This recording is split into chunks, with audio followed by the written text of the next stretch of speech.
Imagine a still, frozen world. It's ancient, about 4.5 billion years old. It's barely heated by the rays of the sun and covered with a thick layer of ice. This world is smaller than our moon, but a bit larger than Pluto.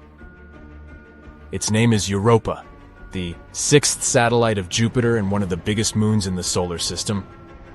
But the coolest thing about this faraway place, it might host life. Astronomers consider Europa one of the most promising places in the solar system to search for new life forms. All because this moon has a huge saltwater ocean with a depth of 40 to 100 miles. Yes, it is hidden under a layer of ice that is estimated to be from 10 to 20 miles thick. But it is still potentially habitable. Astronomers claim that plumes of water erupt from cracks in the ice shell and release the contents of the moon's ocean into space. Of course, it's going to be challenging for any life-seeking missions to access such a deep environment. On the bright side, scientists already have some evidence that there are way shallower pools that probably lie much closer to the surface of the moon. They might be located even less than 1 mile under the ice. And there are two great things about this news. First of all, it boosts the odds of life existing on Europa. And secondly, if it's true, it can make it easier for future missions to find these life forms, if there are any. Interestingly, the new discovery about these shallow pools came about by sheer luck. The scientist leading the research, Riley Kohlberg, accidentally saw a presentation of his colleague, a planetary scientist. That scientist showed a picture of double ridges on the surface of Europa, and Kohlberg remembered that he had seen similar ridges on Earth. But while such formations are rare on our planet, they are way more numerous on Europa. The following studies suggested that the ridges on Jupiter's moon might be the result of a specific cycle, similar to that on Earth. In this cycle, liquid water freezes and then thaws inside an ice sheet, which is a rather high-pressure environment. This causes the sheet to move upward over and over again, creating a two-peaked structure. Or at least that's what happens on Earth. If the processes on Europa are similar, it can prove the presence of shallow waters on the satellite. Of course, the temperature, pressure, and chemistry are very different on Europa. And scientists don't know yet how the ice behaves there. That's why they can't understand how deep or large the water pockets are, or how long they need to refreeze. But what is more or less clear is that such under-ice environments on Europa are very likely to be protected from Jupiter's harsh radiation battering the satellite's surface, which in turn increases the chances of life existing on Europa. Now, can we get back to the fact that the ocean on Europa seems to be salty? Red streaks on the satellite's surface might have this color due to their chemical content. They're likely a frozen mixture of water and salts. This is quite unusual because such a composition doesn't match any known substance here on Earth. As for yellow spots on Europa's surface, those might be caused by the presence of sodium chloride. You know this substance as good old table salt. Scientists tried to recreate the conditions on Europa in a lab. They discovered that by combining water, table salt, freezing temperatures, and high pressure, they could get a new kind of solid crystal. This substance might exist both at the bottom of Europa's ocean and on the moon's surface. But besides this information, researchers are in the dark. Hopefully, we'll find the answers to some of these questions around 2030. That's when a mission called Europa Clipper, which is going to be launched by NASA, will probably reach Europa. The mission is going to have several close flybys and figure out if any form of life can exist on the moon. The European Space Agency's JUICE, which stands for the Jupiter Icy Moons Explorer, is going to visit Europa in the next couple of years too. But Europa isn't the only place in the solar system that might host or once hosted life. In 2003, Mars Express, a spacecraft launched by the European Space Agency, discovered methane in the atmosphere of Mars. On our planet, the biggest part of this gas in the atmosphere is produced by living creatures, for example by cattle digesting food. However, scientists think that methane was stable in the Martian atmosphere for about 300 years. And then, in 2006, the methane almost entirely vanished from the red planet, and it happened 600 times faster than researchers' models accounted for. The question, what or who generated the gas, and where did it go? Another Martian mystery is microbes that may be sleeping beneath the surface of Mars. There, they might have been protected from the harsh radiation coming from space for millions of years. Scientists simulated the conditions on Mars in a lab to check if it could possibly be true. And they were amazed to find out that bacteria could easily survive in such conditions for 280 million years. Which means that if life existed on Mars, we could find the evidence in the planet's subsurface by drilling into the Martian soil. Right now, there is no flowing water on Mars, and cells or spores would simply dry out. Plus, the surface temperature is similar to that of dry ice. In other words, the surface of the planet is deeply frozen, and still, there could be 6 types of bacteria and fungi living underground on the red planet. The most likely of them is nicknamed Conan the Bacterium due to its tough nature. Well, I guess time will show. Now let's move to Venus. In 2020, scientists announced that in the toxic Venusian atmosphere, there was something that might mean the existence of life. Unfortunately, scientists didn't have any evidence, since there was no chance to collect any microbe specimens or snap any pictures of extraterrestrial life. But they claimed that they had discovered a chemical called phosphine there, and it was a big deal. If it wasn't some previously unknown chemistry that was producing this gas, then there could be some kind of microbial life involved in the process. Phosphine is made up of 3 atoms of hydrogen and 1 atom of phosphorus. This gas is toxic to any terrestrial life form that needs oxygen, including us humans. On our planet, phosphine can be found in places with no or little oxygen, for example, marshes and swamps. The gas is created by complex mixtures of bacteria living there. It can also be produced industrially. Come to think of it, phosphine isn't supposed to be in Venus's atmosphere altogether. This gas needs precise pressure and temperature and tons of hydrogen to form. It wouldn't be all that surprising to find it on Saturn or Jupiter, famous gas giants. But on Venus, totally unexpected. There's no way phosphine can be naturally produced on this planet.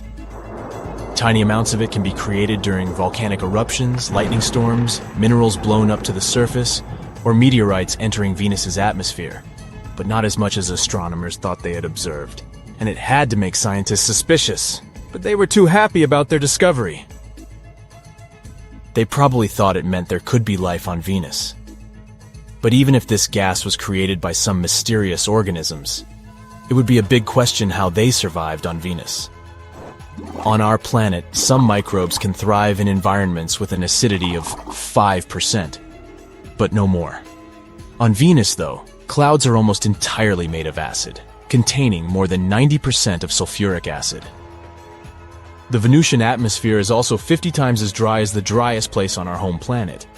And indeed, in 2022, thanks to better and more high-resolution telescopes, it was concluded that there was no phosphine in Venus's atmosphere. Or even if there was, it was a very small amount. So far, we need to look for signs of life further away from Earth.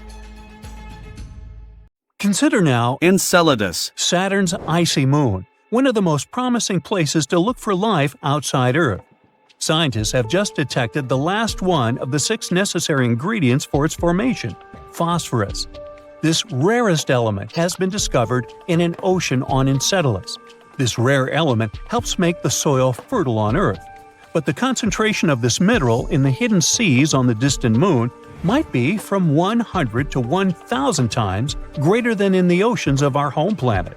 It might be because Enceladus' ocean is rich in carbonates, just like soda water, and this soda water is likely to dissolve the phosphates in the moon's rocks. The new discovery also suggests that on other icy moons of Saturn, like Titan, the waters may be loaded with phosphorus too. Why are scientists so excited about this mineral? Well, phosphates, which are compounds that contain phosphorus, are crucial components of life on Earth. DNA, RNA, and cell membranes contain them. But among those 6 elements required for life, which are carbon, hydrogen, nitrogen, oxygen, phosphorus, and sulfur, phosphorus is the least common. In 2004, the Cassini space probe entered the dust from the second outermost ring of Saturn, called the E ring. It's made up of ice grains Enceladus ejects. And while studying these ice grains examined by Cassini's cosmic dust analyzer, researchers have detected Phosphorus. Enceladus Is the sixth largest moon of Saturn. It's not really large, only 314 miles across. This makes the space body small enough to fit inside Arizona. We should try that sometime. Interestingly, when the Cassini space probe first arrived at Saturn, astronomers thought that Enceladus was going to be a frozen ball of ice. But then, surprise, surprise, they spotted plumes of icy particles and water vapor erupting from geysers on the moon's surface. It became clear that there was a global ocean between the moon's rocky core and its icy shell. The same researchers previously discovered that Saturn's moon might be home to complex organic molecules, too. Before, scientists thought phosphates could be trapped within the rocky cores of Enceladus and similar worlds. That's why the newest works, which hint that phosphates might also be abundant in the ocean, came as a surprise.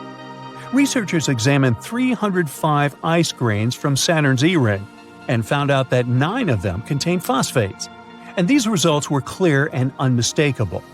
And it's very important because some time ago, phosphine, a compound of hydrogen and phosphorus, was believed to exist in the clouds of Venus. But no one has managed to find any evidence to support this theory. On Enceladus there's no controversy, and phosphates do exist there. Astronomers consider Europa one of the most promising places in the solar system to search for new life forms. All because this moon has a huge saltwater ocean with a depth of 40 to 100 miles. Yes, it is hidden under a layer of ice that is estimated to be from 10 to 20 miles thick. But it is still potentially habitable. Astronomers claim that plumes of water erupt from cracks in the ice shell and release the contents of the moon's ocean into space. Of course, it's going to be challenging for any life-seeking mission to access such a deep environment. On the bright side, as we are, scientists already have some evidence that there are way shallower pools that probably lie much closer to the surface of the moon. They might be located even less than 1 mile under the ice. And there are 2 great things about this news. First of all, it boosts the odds of life existing on Europa. And secondly, if it's true, it can make it easier for future missions to find these life forms, if there are any. Then we've got Titan, Saturn's largest moon. It's smaller and has lighter gravity than Earth, but it still reminds us of our planet. Like on Earth, nitrogen dominates its atmosphere. Titan is the only other world in our solar system with lakes and rivers. These water bodies are made of hydrocarbons, methane, and ethane. There's also a subsurface ocean of water, but it's located very deep down, and no one has figured out yet if this ocean makes contact with anything under the surface. If it does, it could provide fuel for life after mixing with complex chemistry on the surface. But Enceladus and the other icy moons aren't the only place in the solar system that might host or once hosted life. In 2003, Mars Express, a spacecraft launched by the European Space Agency, discovered methane in the atmosphere of Mars. On our planet, the biggest part of this gas in the atmosphere is produced by living creatures, for example, by cattle digesting food and emitting, gas. However, scientists think that methane was stable in the Martian atmosphere for about 300 years.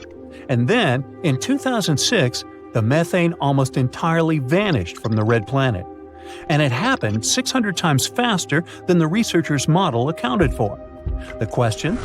What or who generated the gas, and where did it go?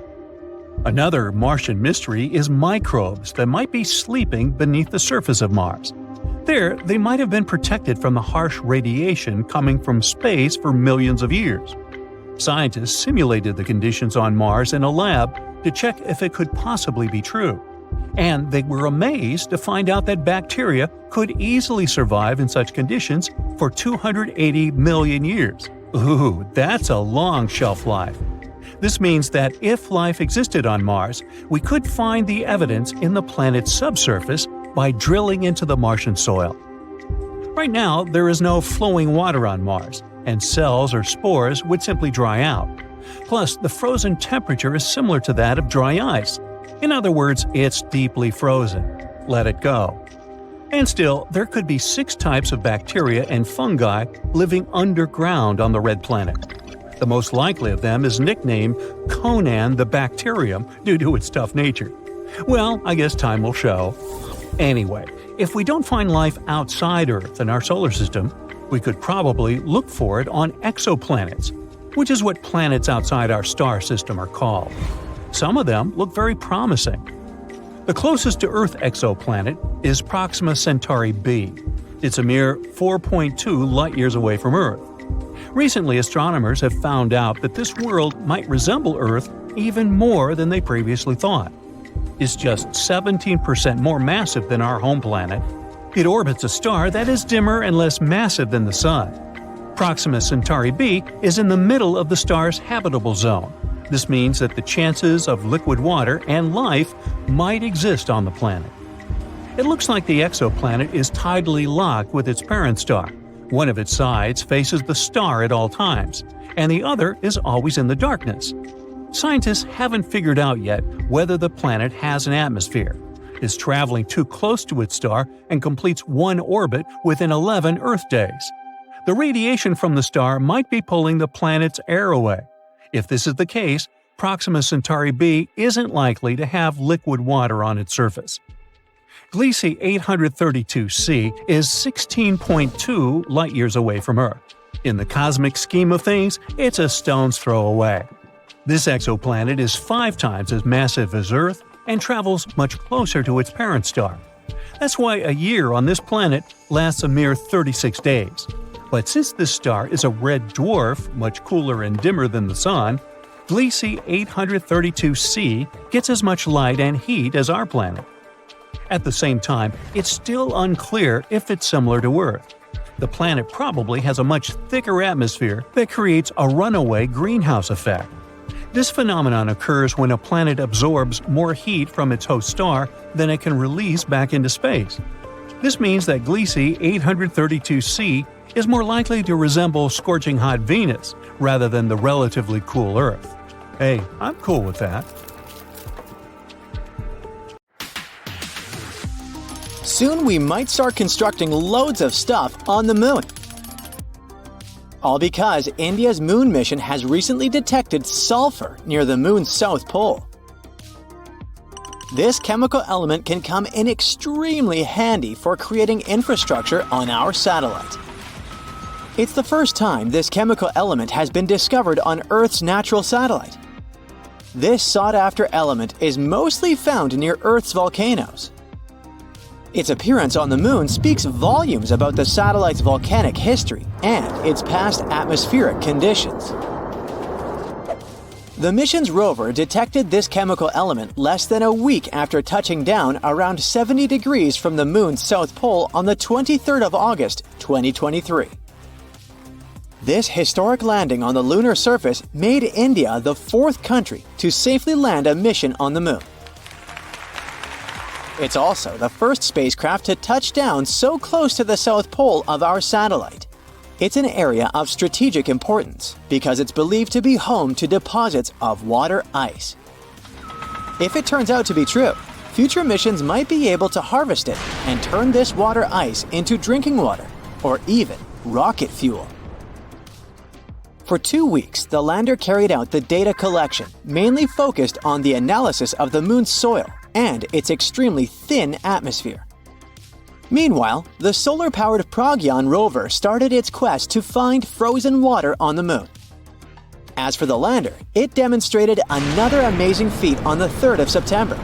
The spacecraft fired up its engines and lifted itself for about 16 inches into the air. Then it made a tiny hop to land 12 to 16 inches away from its original position. It's kinda a big deal.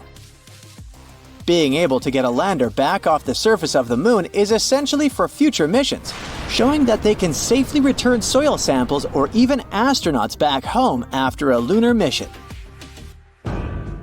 In September, the Indian spacecraft was put into sleeping mode. The 14-day-long lunar night was approaching, and the spacecraft wasn't designed to collect scientific data during this period of time. So far, we've learned about a few major findings of the mission. One is related to measuring the temperature of the moon's topsoil at different depths. Intriguingly, the surface of the satellite in that region turned out to be hotter than expected. It was believed that the temperature could be between 68 and 86 degrees Fahrenheit on the surface, but it was around 158 degrees Fahrenheit, way hotter than it should be. The other discovery indicates the presence of several chemical elements, including oxygen. Besides, the data received from the spacecraft confirms the presence of aluminum, calcium, iron, titanium, silicon, and other chemical elements on the lunar surface close to the South Pole. The rover also used special instruments designed to measure quakes and rumbles beneath the lunar surface to detect some seismic activity. It brings us back to the sulfur detected thanks to the rover's spectroscope. Scientists are currently working on figuring out whether this element formed on the surface in a natural way or whether it's the result of volcanic activity or a meteor strike. Another astonishing thing found on the moon is a rock, and it may be the oldest known Earth rock. A 0.7-inch wide chip included in a large rock collection brought to our planet by Apollo astronauts might actually be a 4-billion-year-old fragment of Earth. This finding could help us paint a better picture of the intense pounding early Earth got at the dawn of its life. It could go like this. Soon after the rock formed, an asteroid impact might have blasted it from Earth. At that time, our planet's satellite was 3 times closer to Earth than it is today. The collision was so powerful that this chunk of terrestrial rock found its way to the moon. Later, this fragment got engulfed in a lunar breccia, a motley kind of rock. Eventually, the rock was brought back home to Earth by Apollo 14 astronauts. Even though scientists had found meteorites coming from Mars and the moon before, it was the first time a rock from the moon turned out to be a terrestrial meteorite. They also found out that the rock had formed in a water-rich environment at temperatures and pressures corresponding to those at around 12 miles beneath the surface of our planet. In 2019, China's Chang'e 4 mission made history by landing on the far side of the moon. The mission's rover helped researchers visualize structures hidden deep below the surface of the satellite, revealing billions of years of lunar history. The Yutu-2 rover made this discovery with the help of its lunar-penetrating radar. It imaged deep into the moon's surface and listened to echoes of sound bouncing back off structures hidden from view under the surface of the moon. It turned out those structures were resting at depths of almost 1,000 feet. The research suggests that the first 130 feet under the surface are made up of layers of dust, soil, and rocks. The instruments also discovered a concealed crater that must have formed after a large object slammed into the moon's surface. Long, long ago, ancient lava was likely to be flowing deep underground. Researchers believe that the broken rocks around the formation might be debris produced by the impact. They also found that the volcanic rock layers were thinner the closer they were to the surface. Such a thickness variation of lava flows might mean a decrease in the number and magnitude of eruptions over time. So, lunar volcanic activity gradually dwindled since the moon's formation around 4.5 billion years ago. On the far side of the moon, there is one of the largest and oldest impact craters in our solar system, the South Pole Aitken Basin. Unfortunately, from Earth, you can only see its outer rim, which looks like a huge chain of mountains. It's a ginormous 8-mile deep dent, stretching for more than 1,500 miles in diameter and covering 1/4 of the moon's surface. Astronomers are sure that this crater appeared when an asteroid collided with the moon around 4 billion years ago. And now, look at this gigantic chunk of metal the size of 4 states of Connecticut. As for its weight in pounds, it's enough to say that the number contains 18 zeros. This mysterious mass is hidden about 180 miles under the moon's surface.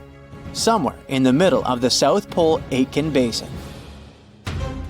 It was discovered when GRAIL, which stands for NASA's Gravity Recovery and Interior Laboratory Mission, gathered data about our natural satellite.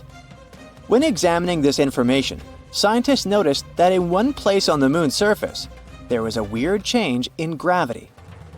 After researching this phenomenon, they concluded that something mysterious was weighing down the basin floor there.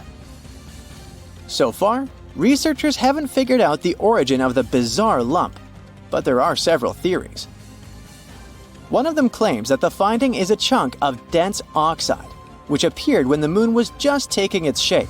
At that time, the satellite was still covered with ancient oceans of magma, and the lump could be formed at the final stages of its cooling. However, most scientists support another theory, according to which the puzzling mass is part of the giant asteroid that once created the South Pole Aitken Basin. Since the thing is metallic, it's probably the iron-nickel core of the asteroid. There might be a labyrinth of lava tubes on the Moon. Not so long ago, astronomers received the results of underground topography and discovered a massive cave under the surface of Earth's satellite. It could be the result of the lunar volcanic activity that happened more than 3 billion years ago. Streams of lava hardened, creating a thick, hard crust on the outside. But inside, it kept flowing, melting the rock and creating tunnels and caves. Numerous small pits in the Moon's surface discovered by NASA seem to be the openings to such lava tubes. If this theory is confirmed, the underground tunnels might serve not only as a convenient location for human-crewed space missions, but also as much-needed water sources for astronauts. We've been dreaming about life on Mars for a long time. Not only about growing potatoes there in the future, but also about all the potatoes that could have been there in the past. Has there ever been life on Mars? Recently, scientists have found something that could be evidence of that. Let's find out what happened. Mars is the fourth planet from the Sun. A human hasn't set foot on Mars yet, but robots have set their wheels. The first spacecraft that visited the Red Planet were NASA Viking landers. They flew there back in 1976 and sent us a lot of interesting data. Back then, we didn't know anything about Mars. To us, it looked like a cold, lifeless desert. But since we're so similar, scientists began to wonder, has it always been like this? Or is it possible that once Mars used to be thriving and full of life? And in 2022, NASA's Mars rover Perseverance found something that could shed a light on this mystery. But first of all, what is Perseverance? Scientists have suggested that if there was life on Mars once, it's unlikely that it could simply disappear without a trace. It must have left some traces, perhaps underground, where they would be protected from radioactive solar tantrums and other nastiness. So we need to check the rocks. It's important to note that we aren't looking for life on Mars right now. There most likely isn't any. Instead, we want to look into the distant past of our twin planet. We're talking billions of years ago, when Mars could have been warm, green, and far from lifeless. In other words, we have to find dead microbes and various chemical compounds similar to ones on the Earth. This is the mission of our main character, Perseverance. It arrived on Mars in February of 2021. The spacecraft landed on the bottom of the 30-mile-wide Jezero crater, and after landing, it scooted over to the west, to the place that prompted scientists to choose Jezero for research. This place is a dried-up river delta, and this former river is already more than 3.5 billion years old. The Jezero crater itself was once a large lake. Yup, apparently there was life on Mars, and scientists have suggested that these places would be perfect as bodyguards of microbes. That's exactly what bacteria do on Earth. They hide, being still in the depths of lakes and ponds, so we could probably find traces there. The researchers believe that this particular lake has the highest scientific value in the entire mission. The highest chance to find rocks on which such bacteria could survive is here in Jezero. So Perseverance went to the delta. The row wasn't easy though. The rover missed a little and landed further than planned. As one famous movie said, "This little maneuver's going to cost us 51 years." Fortunately, Perseverance took only 1 year, and on the way, it was able to explore Jezero a little. The rover uses a complex built-in tool to explore the world.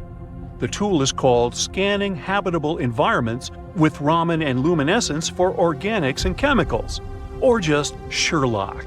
Boy, NASA sure loves its acronyms. As the device approached the delta, the signal of organic molecules became stronger. Soon, these signals were everywhere, and besides, they were the brightest that the scientists have ever seen. What does it mean? Elementary, my dear Watson. You know, Sherlock. It's time to dig. Since July 2021, Perseverance has drilled and collected 4 thin cores of sedimentary rock. The total number of collected rocks at the moment is 12. This is the first time in history that we're collecting something like this on another planet. These 4 cores were found on 2 rocks called Skinner Ridge and Wildcat Ridge. The first pair of cores, the ones from the Skinner Ridge, don't seem very interesting at first glance. They're quite close to what we can find in many places on Earth. However, if we look at them closer, we'll see that they're dotted with round grains of some dark material. These dark grains could have once been deposited on them by an ancient river, the same one that flowed into Jezero.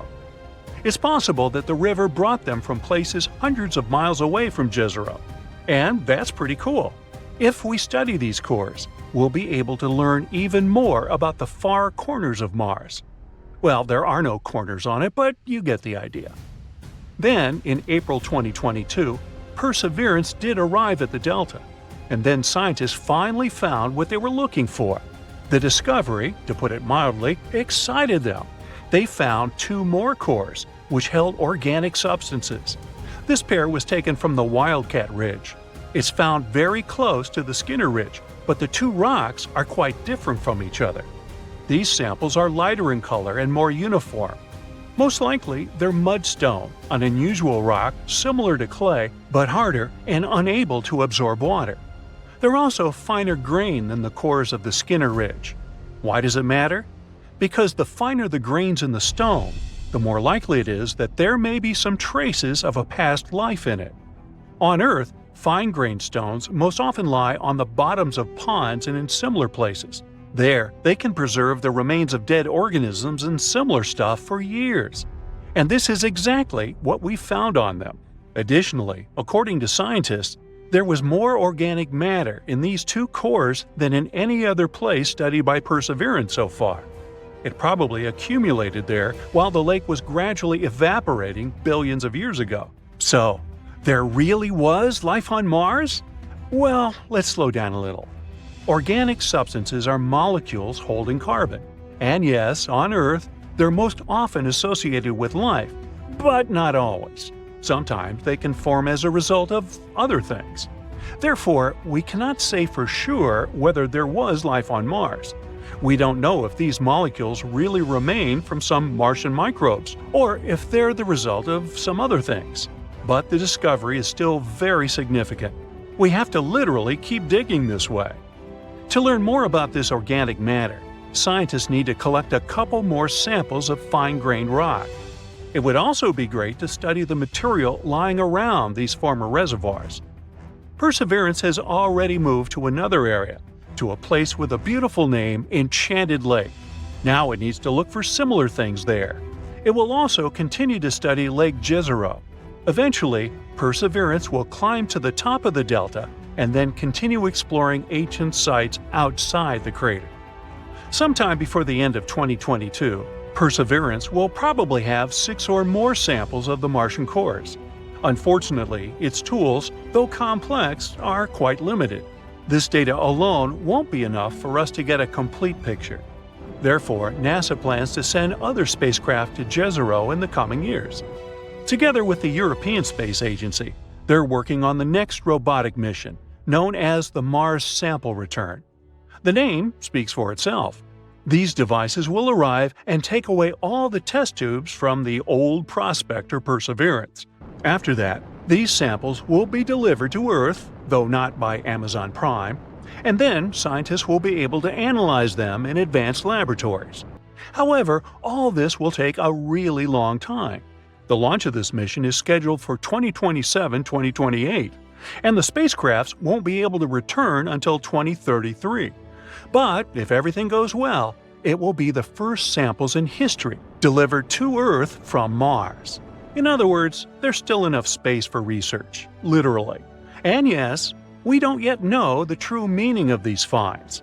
But that's why the entire mission was created, right? And who knows? Maybe in a few years we'll finally find out the truth about what happened on Mars billions of years ago. Ooh, check out the Martian! Made you look.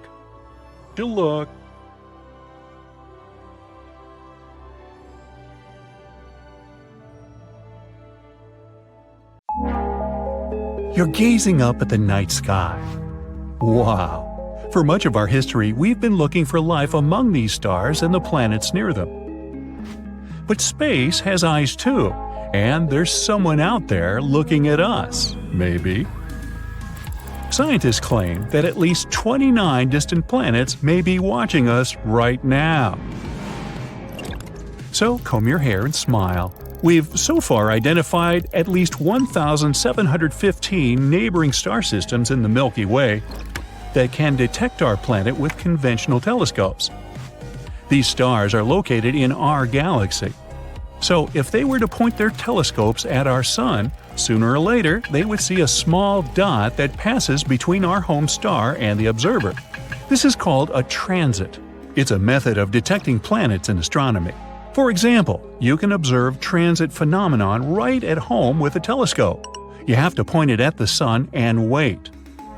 Then you'll see Mercury. That's the closest planet to the Sun, and now you see it as a small dot.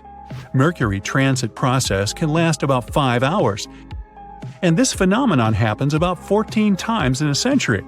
You'll be able to observe the next transit on November 13, 2032. Mark your calendar. Likewise, you can observe Venus, the second planet from the Sun, but because it's farther away, its transits are less frequent. The last one was in 2004 and 2012. The next pair of transits is expected in 2117 and 2125. Hey, I won't be around then. So these star systems have the opportunity to observe our planet. But long-range telescopes work a little differently. Actually, the observer will not see a black dot with the Sun in the background. The telescope will measure the brightness of our star.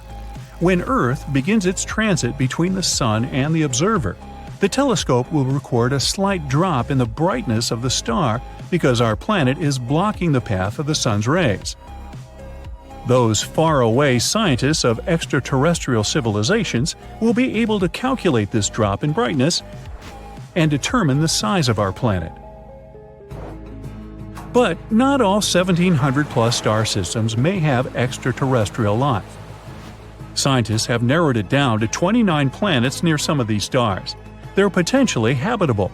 That means these planets are roughly Earth-like in size and within the habitable zone of their host star. That means they're not too close to the star, so it's not too hot for potential life. The water doesn't evaporate there like in a boiling pot. And they're not too far away, so it's not too cold and the water doesn't freeze into thick sheets of ice. And since water is the basis of life, we can assume that civilization might exist there. Theoretically, these planets could have seen Earth transits in the last 5,000 years. So, while we were building the pyramids of Giza or Stonehenge, an extraterrestrial civilization may have been watching us. One of these planets is only 11 light-years from our home.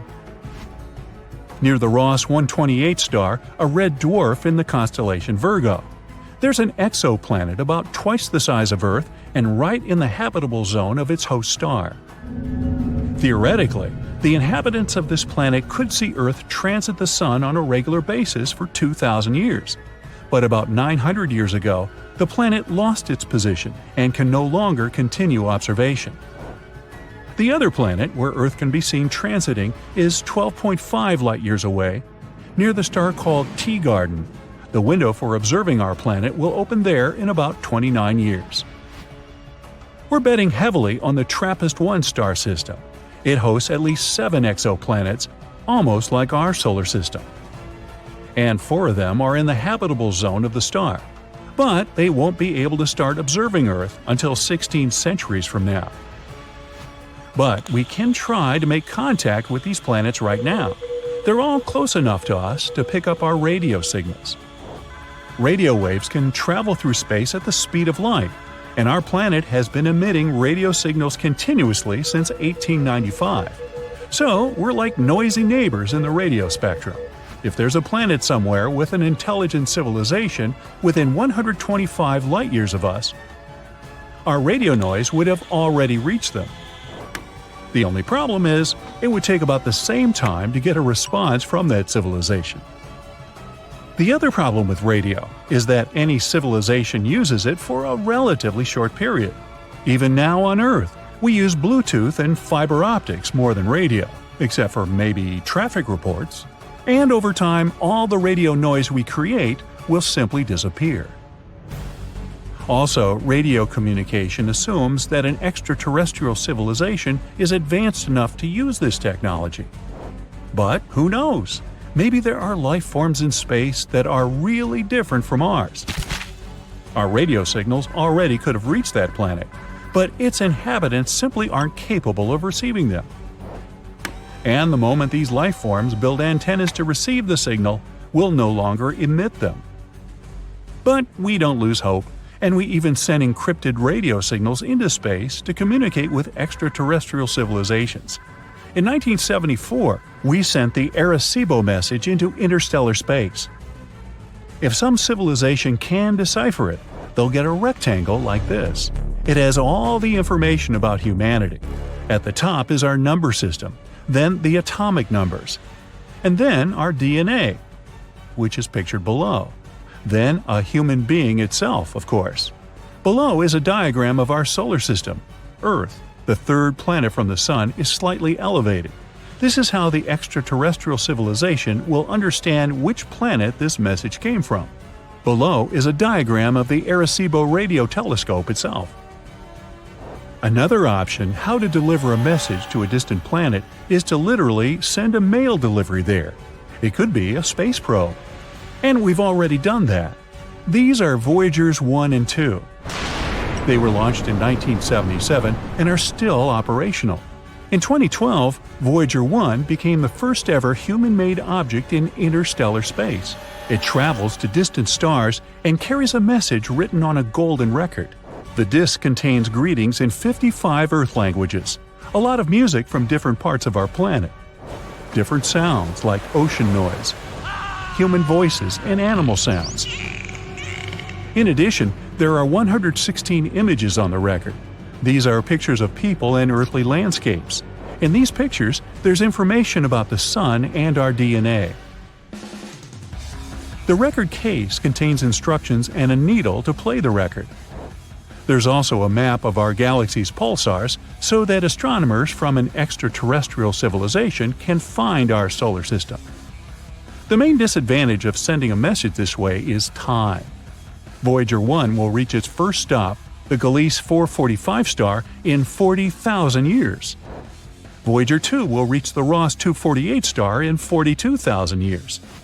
And in about 296,000 years, it'll pass Sirius, the brightest star in the night sky. I can't wait. Also, an extraterrestrial civilization can detect us with calculations and formulas. All it takes is a little observation of the Sun. In star systems with planets, the host star doesn't stand still. It rotates around a small orbit. This is because the heavy star attracts the planet, but the planet also has its own gravity and resists. This shifts the star a little and causes it to orbit around. An extraterrestrial civilization can calculate this shift of the Sun and determine the mass of the planets near the star. Using such a method, astronomers were able to find 548 exoplanets. Now suppose we made contact with an extraterrestrial civilization near the closest star, Proxima Centauri. There's indeed an exoplanet there, but radiation from the host star would destroy any life forms. But imagine we still got a return signal. It would be the slowest chat in history, because our message would take 4.2 years to reach the planet, and we'd have to wait another 4.2 years to get a response. And so we arranged to meet. This civilization doesn't know how to fly into space, so we have to take the first step.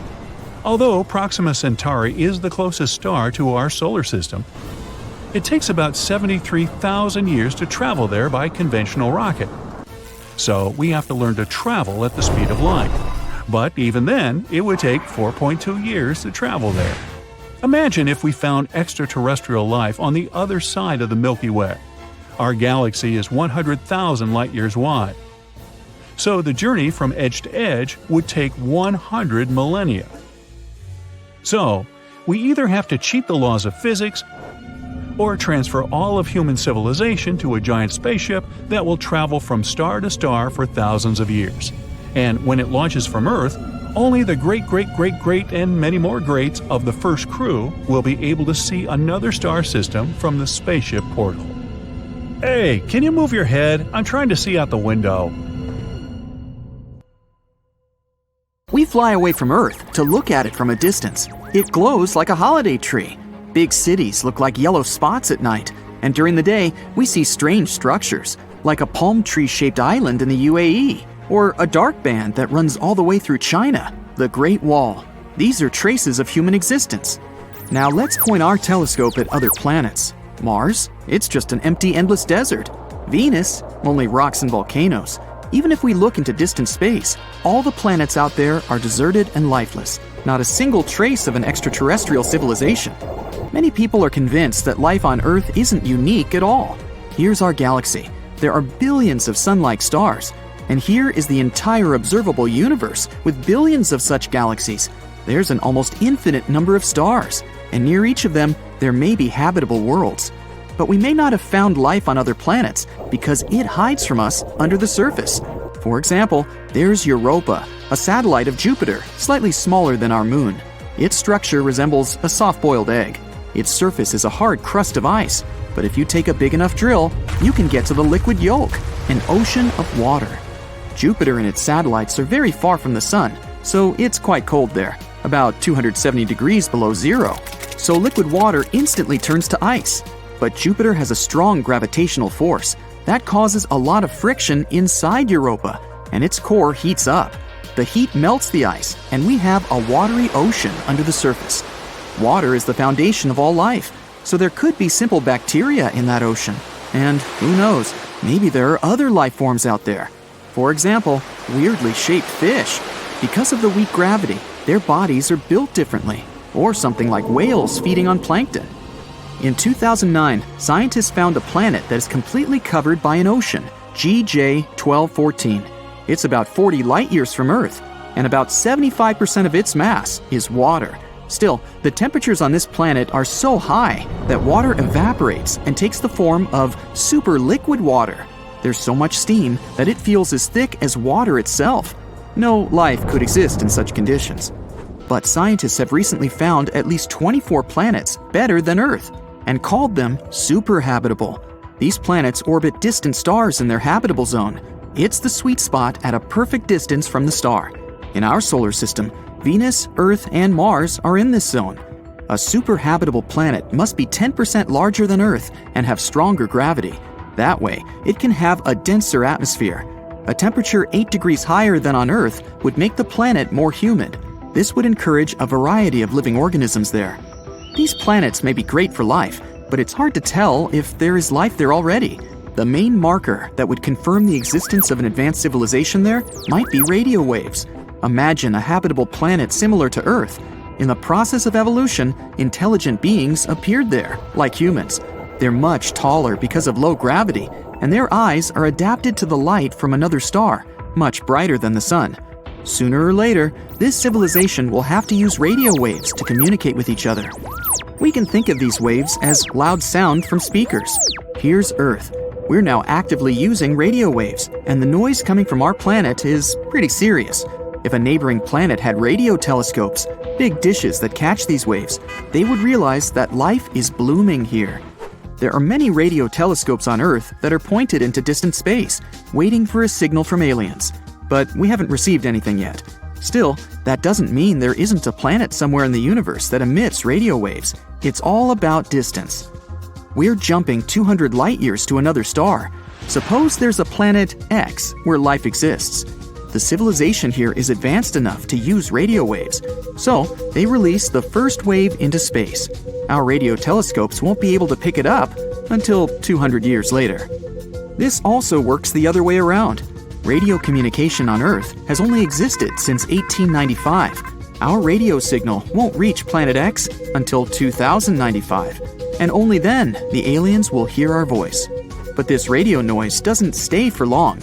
Every year, our technology improves, and our radio noise decreases. We're beginning to use mobile communication, cable TV, and fiber optics. This all reduces the volume of our planet in the radio spectrum, and soon it will simply become invisible to other planets. The same thing is happening on the other side. So, the radio waves coming from civilizations are a brief blip on the cosmic scale, and we can't accept radio silence as proof that extraterrestrial life doesn't exist. A giant telescope, which could take a direct photo of a possibly inhabited planet, would change the situation. We zoom in on the photo, and there it is! We see alien cities with tall buildings and lots of antennas. But now, we can't look that far away. We can take pictures of Mars and its satellites, and even their quality misleads us. For example, Cydonia. It looks just like a human face on Mars. We thought there used to be an ancient civilization there that made some sort of sculpture or memorial. More extravagant theories said it was the remains of a giant human, and there's a whole body of it under the sands of Mars. But in fact, it was just a hill. Strong winds blew out some hollows there, and when there was a shadow in those hollows, we took them for human eyes and a mouth. Or a monolith on Mars' satellite Phobos.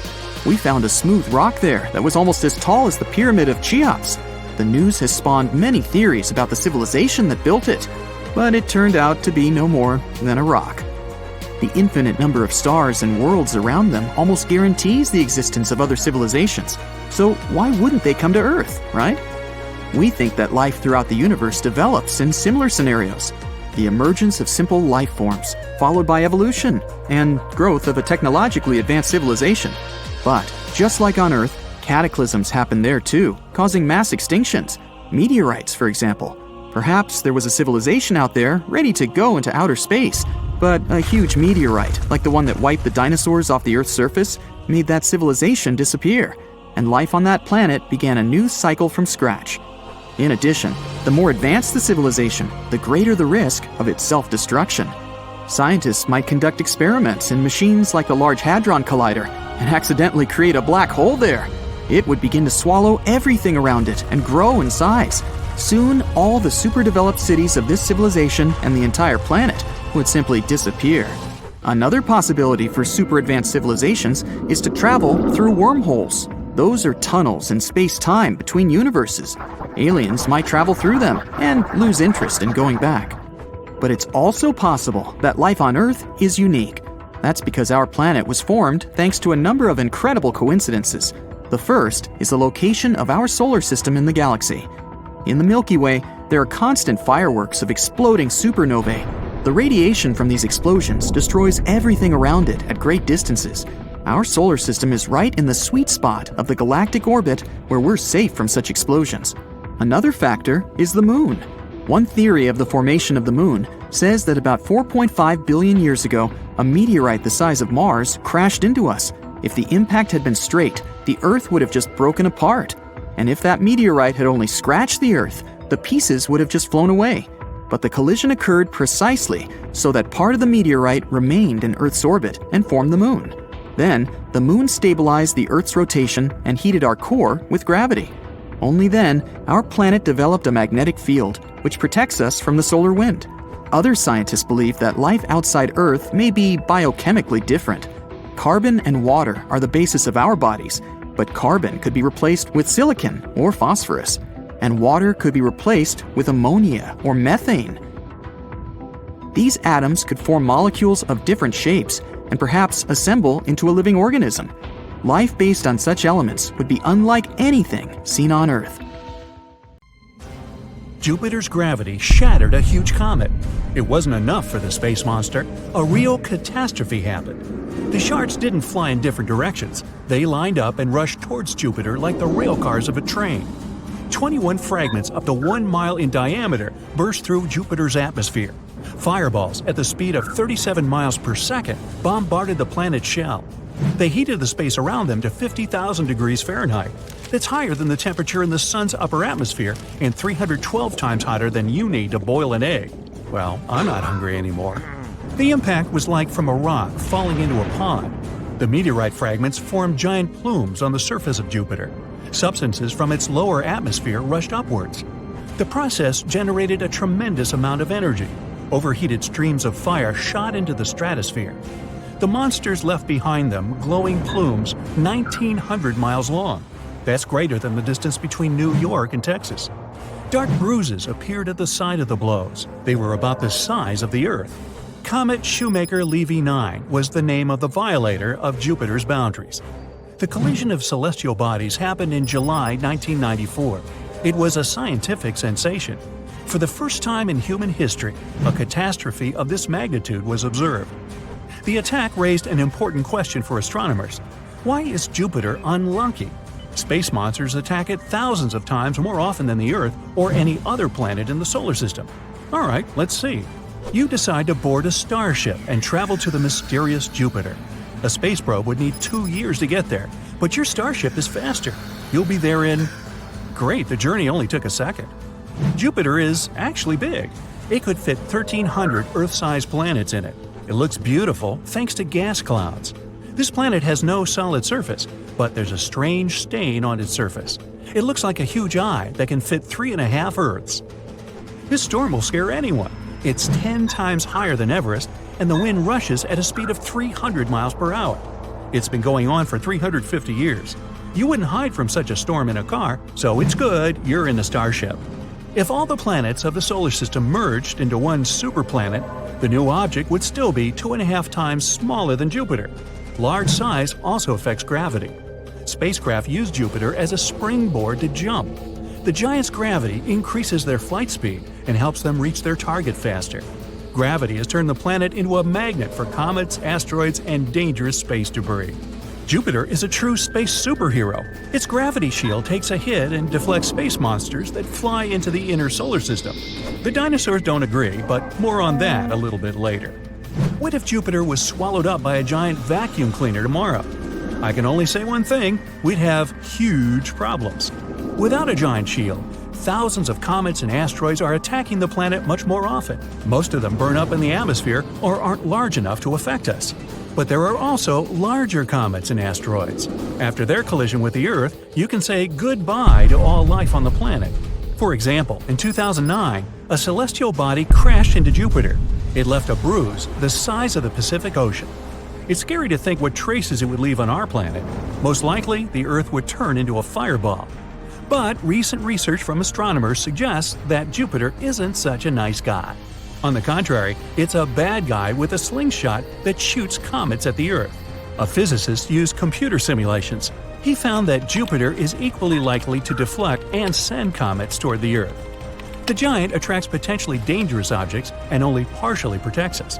It's already tried to knock out our planet many times. 66 million years ago, a cosmic body 10 miles in size crashed into the Earth. The energy of the impact set the surface of the planet on fire. It caused a huge earthquake and tsunami. A fiery rain fell from the sky on the Earth. There were millions of tons of debris and dust in the atmosphere. They stopped the sun's rays from reaching the planet. The nuclear winter began. This disaster led to the extinction of the dinosaurs. Scientists have named this space criminal Chicxulub impactor. Computer simulations of scientists at Harvard University showed where it came from. Chicxulub wasn't an asteroid, but a comet. This means that the core of its body wasn't stone and metal, but ice, dust, and frozen gas. It resembled a dirty snowball flying through space. The meteorite wasn't going to set fire to the Earth, but Jupiter intervened in the plan. It threw comets in our direction. In 1770, Lexell's comet appeared near the Earth. Our planet and this object were separated by only 1.4 million miles, close to nothing in space terms. Lexell's comet came closer to Earth than any other comet in human history. The object could have stopped life on Earth. The comet flew too close to Jupiter. The giant caught it and sent it in our direction. Now, this isn't a very good move for a superhero that protects the solar system. After 3 years, the comet went past us. It flew 2 times around the Sun and returned to Jupiter like a boomerang. This time, the giant pushed the comet out of the solar system. But let's not blame Jupiter. Scientists believe that without this gas giant, life on Earth would most likely never have happened. Jupiter sent meteorites toward Earth, which carried organic molecules and water with them. They were the building blocks from which earthly life began.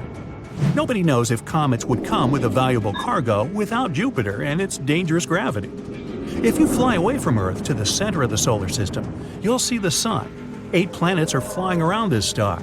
There's a belt of more than 1 million asteroids between Mars and Jupiter. One theory says there was only the Sun at the very beginning of the solar system's existence. Clouds of stone and dust surrounded the star. These particles attracted each other and formed planets over millions of years. Jupiter didn't want any new neighbors. Its powerful gravity prevented rocks and dust from uniting into planets. They remained asteroids and gathered in a belt inside the solar system. If today all the asteroids merged into one planet, we'd get a cosmic body that would weigh only 4% of the mass of the Moon. Previously, the belt was densely populated, but Jupiter's gravity threw 99% of the asteroids to other places in space. Jupiter isn't the only one that plays a role in the development of life on Earth. Our main assistant is the Moon. It's the only natural satellite of the Earth. Jupiter has 79 satellites, and every year there are more and more of them. Jupiter is also surrounded by rings, but they aren't as beautiful as Saturn's and are practically invisible. The rings are composed of small black particles. This is the dust that the meteorites eject into space after colliding with the moons of Jupiter. The Moon is responsible for the ebb and flow of the ocean. It regulates the life of bees, fish, birds, and amphibians. Even you feel the influence of the Moon every day. Changing the brightness of the disk in the night sky regulates the level of melatonin in your brain. This hormone is responsible for circadian rhythms, which are important for healthy sleep. The Moon came about thanks to another catastrophe, like many other things in space. Millions of years ago, the Earth looked like a ball of hot lava. There was no water or air. It was enveloped only in carbon dioxide and nitrogen. At this time, another planet the size of modern Mars crashed into the Earth. Scientists named it Theia. At a speed of 8,900 miles per hour, it collided with the Earth. The impact of incredible force threw millions of tons of material into space. The debris gathered into a ball that became known as the Moon. Scientists have almost solved the mystery of the Moon, but they don't know if there's a solid core in the middle of Jupiter or if it's dense hot soup that hangs in space. Jupiter has the largest ocean in the solar system. It's made of liquid hydrogen, not water. If Jupiter were 80 times more massive, it would turn into a bright star. Jupiter is a unique place that will never be home to humans. The pressure inside the planet is 2 million times greater than on the surface of the Earth. Extreme pressure and temperature would ruin any spacecraft that's gone too far. I guess that means Jupiter would have a crush on you.